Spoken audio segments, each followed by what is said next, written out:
वसंत विहार के पास में एक स्कूल में एक बच्चे की एक संदिग्ध परिस्थिति में मौत हुई है।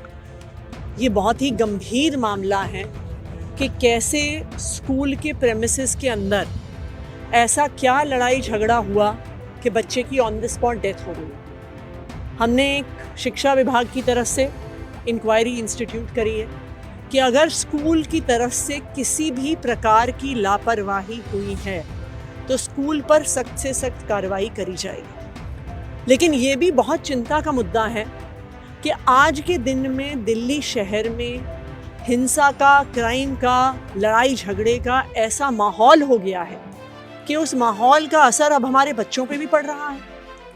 छठी क्लास में पढ़ने वाले बच्चे एक दूसरे पे ऐसी हिंसा कर देते हैं कि किसी बच्चे की जान चली जाती है।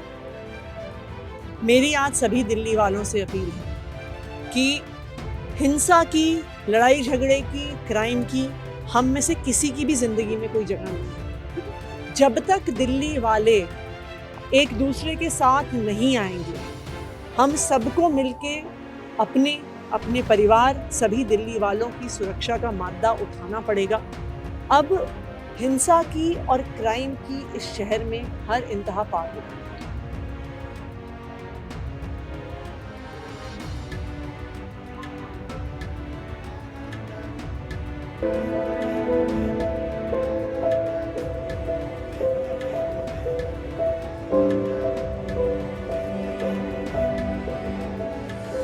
वसंत विहार के पास में एक स्कूल में एक बच्चे की एक संदिग्ध परिस्थिति में मौत हुई है।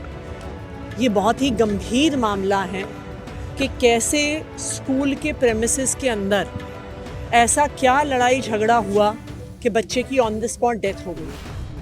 हमने एक शिक्षा विभाग की तरफ से इंक्वायरी इंस्टीट्यूट करी है कि अगर स्कूल की तरफ से किसी भी प्रकार की लापरवाही हुई है तो स्कूल पर सख्त से सख्त कार्रवाई करी जाएगी। लेकिन ये भी बहुत चिंता का मुद्दा है कि आज के दिन में दिल्ली शहर में हिंसा का, क्राइम का, लड़ाई झगड़े का ऐसा माहौल हो गया है कि उस माहौल का असर अब हमारे बच्चों पे भी पड़ रहा है। छठी क्लास में पढ़ने वाले बच्चे एक दूसरे पे ऐसी हिंसा कर देते हैं कि किसी बच्चे की जान चली जाती है।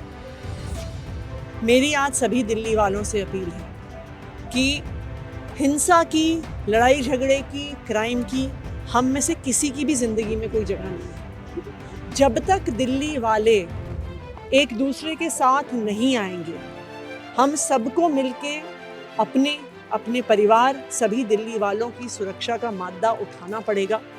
अब हिंसा की और क्राइम की इस शहर में हर इंतहा पार हो गई।